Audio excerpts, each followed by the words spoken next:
मेहर मां ख़बर है अवां ताईं पहुंचायूं पिया। शाही बाजार में बियूर बेलाक जो कम मुकम्मल थियण ते पीपी अगवान इम्तियाज़ अली बादशाह खान भट्ट इफ्तिदा कयो। इफ्तिदा जी तकरीब में ज़िले दादू के coordinator Jameel Ahmed Mahesar, city mayor जो सदर Abdul Ghaffar Eri, information secretary MD Munir Lashari, PP city अगवान बोतार साजिद अली जावरी, पीपी जो सीनियर वर्कर फैज मोहम्मद पंवर, नसरुल्लाह सोलंकी, साबका कौंसल अली रजा महेसर, मोहम्मद इब्राहिम चांडियो, मजहर भुट्टो, यूथ सिटी सदर वसीम चांडियो, फहद अली महेसर, साफी अब्दुल रहमान कमरानी, अब्दुल वहीद महेसर, साबिर कोलाची, साफी हातिम सोलंकी ऐं ॿियनि सहाफ़िन शिरकत कई।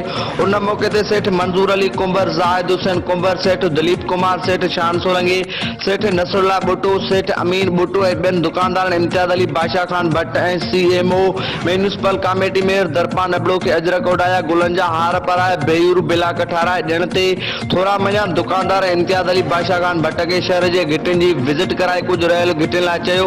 उन मौके ते पीपी अगवान इम्तियाज़ अली बादशाह खान भट्ट सहाफ़िन सां ॻाल्हाईंदे चयो त असांजी कोशिश करे रहिया आहियूं त तव्हांखे रहियल घिटियूं बि ठाराए ॾींदासीं। हिन वधीक चयो त हिन बजट में 20 करोड़ जा कम शहर लाइ रखराया आहिनि। शहर जी रहियल घिटिन खे ठारायो वेंदो। जंहिं बैदि सेठ मंजूर अली कुंबर, ज़ाहिद हुसैन कुंबर जी दावत में शिरकत कई। दावत में साफ़ी अब्दुल रहमान कमरानी, साफ़ी अब्दुल वहीद महेसर मौजूद हुया। Report Javed Mahesar, ATV news मेड़।